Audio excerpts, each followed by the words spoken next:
தெரிந்து கொள்ள பிரபாஸ் கதவம் சேனலை சப்ஸ்கிரைப் பண்ணி பெல் ஐகானையும் கிளிக் பண்ணிக்கோங்க. தமிழகத்துக்கு புதிய தொழில் முதலீடுகளை திரட்டும் வகையில் முதல்வர் மு.க. ஸ்டாலின் அமெரிக்க செல்ல உள்ளதாக தொழில்துறை அமைச்சர் டி.ஆர்.பி. ராஜா தெரிவித்துள்ளார். கடந்த 4 மாதங்களாக சென்னையில் பதுங்கியிருந்த அல்-காய்தா தீவிரவாதியை சிறப்பு அதிரடிப்படையினர் கைது செய்துள்ளனர். தென் மாவட்டங்களில் கந்துவட்டியால் ஏராளமானோர் பாதிக்கப்பட்டுள்ளதாக சமூக ஆர்வலர்கள் கவலை தெரிவித்துள்ளனர். தற்போதுள்ள சூழலில் தமிழகத்திற்கு நல்ல தலைவர்கள் தேவை என நடிகரும் தமிழக வெற்றிக் கழகம் கட்சி தலைவருமான விஜய் தெரிவித்துள்ளார். தர்மபுரியில் வயிற்றில் இருக்கும் சிசுவின் பாலினத்தை கண்டறிந்த கும்பல் கைது செய்யப்பட்டுள்ளனர். சேலம் பெரியார் பல்கலைக்கழக துணைவேந்தர் ஜெகநாதனின் பதவிக்காலத்தை நீட்டித்து ஆளுநர் உத்தரவிட்டுள்ளார். குடிநீரில் கழிவுநீர் கலப்படம் இல்லை என சிறுவன் உயிரிழந்த விவகாரத்தில் அமைச்சர் மா. சுப்பிரமணியன் விளக்கம் அளித்துள்ளார். சட்டமன்ற தேர்தல் அறிக்கையில் அறிவித்தபடி பூரண மதுவிலக்கை அமல்படுத்த வேண்டும் என ஜி.கே. வாசன் தெரிவித்துள்ளார். தொழில் பயிற்சி நிலையங்களில் நேரடி சேர்க்கை நடைபெறுவதாக மாணவர்கள் வாய்ப்பை பயன்படுத்திக் கொள்ள வேண்டும் என தமிழ்நாடு அரசு அறிவிப்பு வெளியிட்டுள்ளது. கள்ளக்கடைகளை திறப்பது பற்றி தமிழக அரசு பரிசீலனை செய்ய வேண்டும் என இ.வி.கே.எஸ். இளங்கோவன் பேசியுள்ளார். காஞ்சிபுரம் அருகே ஓடும் காரில் தீ விபத்து ஏற்பட்டுள்ளது. மதுவிலக்கு சாத்தியமில்லை என்றால் அரசு பதவி விலக வேண்டும் என அன்புமணி ராமதாஸ் வலியுறுத்தியுள்ளார். மாணவிக்கு பாலியல் தொல்லை கொடுத்ததாக கோவையை அடுத்த தொண்டமுத்தூர் வட்டாரத்திற்கு உட்பட்ட அரசு பள்ளி தலைமை ஆசிரியர் மீது நடவடிக்கை பாய்ந்துள்ளது. வாய்க்கிழிய பேசும் அண்ணாமலை என்ன சொல்லப் போகிறார் என சீர்காழி சத்யா விவகாரத்தில் செல்வ பெருந்தகை கேள்வி எழுப்பியுள்ளார். கழிவுநீர் கலந்த தண்ணீர் குடித்த சிறுவன் உயிரிழந்த விவகாரத்தில் மாதிரி நீரை ஆய்வகத்திற்கு அனுப்பி சோதனை செய்ததாக அமைச்சர் மா. சுப்பிரமணியன் பேட்டியளித்துள்ளார். மதுரை மாவட்டம் சோழவந்தான் அருகே குடிநீர் கிடைக்காமல் அவதிப்படுவதாக முன்னாள் காவலர் வேதனை அளித்துள்ளார். மருதமலை வனப்பகுதியில் கடந்த சில தினங்களுக்கு முன்பு தாயை பிறந்த குட்டி யானை உடல்நலம் பாதிக்கப்பட்டு இருந்த நிலையில் சிகிச்சை பலனின்றி உயிரிழந்தது. கோவை சக்தி சாலையில் உள்ள சரவணம்பட்டி அருகே புரோஜோன் மால் சார்பாக கோக்ரீன் மாரத்தான் தொடர் ஓட்ட நிகழ்வு வருகின்ற ஜூன் 30ஆம் தேதி நடைபெறவுள்ளது.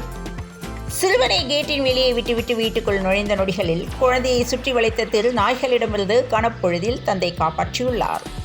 குமரி மாவட்டத்தில் தற்போது தொடர்ந்து மழை பெய்து வருவதால் முக்கிய அணையான பேச்சிப்பாறை அணையிலிருந்து வினாடிக்கு 3000 கனி அடி தண்ணீர் திறந்துவிடப்பட்டுள்ள நிலையில் பெரும் ஆற்று வெள்ளத்தில் சிக்கி பரிதவித்த திருநாயை 2 மணி நேரம் போராடி மனிதநேய இளைஞர்கள் மீட்டுள்ளனர். பட்டாசு ஆலை விபத்துகளுக்கு திமுகவின் மெத்தன போக்கே காரணம் என டிடிவி தினகரன் காட்டமாக பேசியுள்ளார். வேளாண்மை துறைக்கு தேர்வான 133 பேருக்கு பணி நியமன ஆணைகளை முதலமைச்சர் மு.க. ஸ்டாலின் வழங்கினார். கள்ளச்சாராயத்தை முற்றிலுமாக ஒழிக்கும் நோக்கில் அதற்கான தண்டனைகளை கடுமையாக்க வகை செய்யும் மதுவிலக்கு சட்ட திருத்த மசோதா சட்டப்பேரவையில் நிறைவேறியது.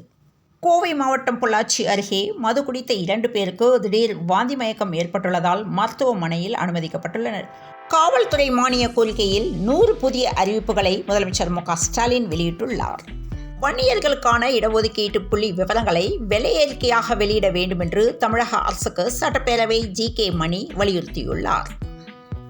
தேர்தல் பணிகளில் ஈடுபட்ட காவலர்களுக்கு உடனடியாக பயணப்படியை வழங்க வேண்டும் என்று அண்ணாமலை வலியுறுத்தியுள்ளார். கள்ளச்சாராயம் விற்றால் ஆயுள் தண்டனையுடன் ரூபாய் 10 லட்சம் அபராதம் என தமிழக அரசு அதிரடி அறிவிப்பு வெளியிட்டுள்ளது. ரயில் ஓட்டுநர்களுக்கு ஓய்வு இல்லை என்று ரயில்வே அமைச்சரிடம் மார்க்சிஸ்ட் எம்பிக்கள் மனு அளித்துள்ளனர். விஷச்சாராய விவகாரத்தில் 24 மணி நேரத்தில் அரசு துரித நடவடிக்கை எடுத்ததாக முதலமைச்சர் மு.க. ஸ்டாலின் தெரிவித்துள்ளார். அம்பத்தூரில் வாசனை திரவியங்கள் பேக்கிங் செய்யும் குடோனில் பயங்கர தீ விபத்து ஏற்பட்டுள்ளது. மாணவர்களுக்கு தரமான மிதிவண்டிகளை வழங்கி வருவதாக தமிழக அரசு விளக்கம் அளித்துள்ளது. நெருக்கி பிடித்த வேகப்பந்து வீச்சு 7 ரன்னில் இந்தியா த்ரில் வெற்றி பெற்றது. இன்றைய பெட்ரோல் மற்றும் டீசல் விலை நிலவரம். பெட்ரோல் லிட்டர் ஒன்றுக்கு $100.75 டீசல் லிட்டர் ஒன்றுக்கு $94.34 விற்பனையானது. மும்பை பங்கு சந்தை குறியீட்டு எண் சென்செக்ஸ் 210 புள்ளிகள் சரிந்து 79,033 புள்ளிகளானது. நீலகிரி மாவட்டத்தில் பெய்து வரும் தொடர் கனமழை காரணமாக வீடுகளை வெள்ளம் சூழ்ந்துள்ளதால் பந்தலூர் பகுதியைச் சேர்ந்த 11 பேர் மீட்கப்பட்டு அருகிலுள்ள அரசு பள்ளியில் தங்க வைக்கப்பட்டுள்ளனர். நீலகிரியில் 3 நாட்களுக்கு கனமழை எச்சரிக்கை விடுத்து சென்னை வானிலை ஆய்வு மையம் தகவல் தெரிவித்துள்ளது. தொடர்ந்து இணைந்திருங்கள் பிரபாஸ் கதவம் செய்திகளுடன். மீண்டும் மற்றொரு செய்தியில் சந்திப்போம். வணக்கம்.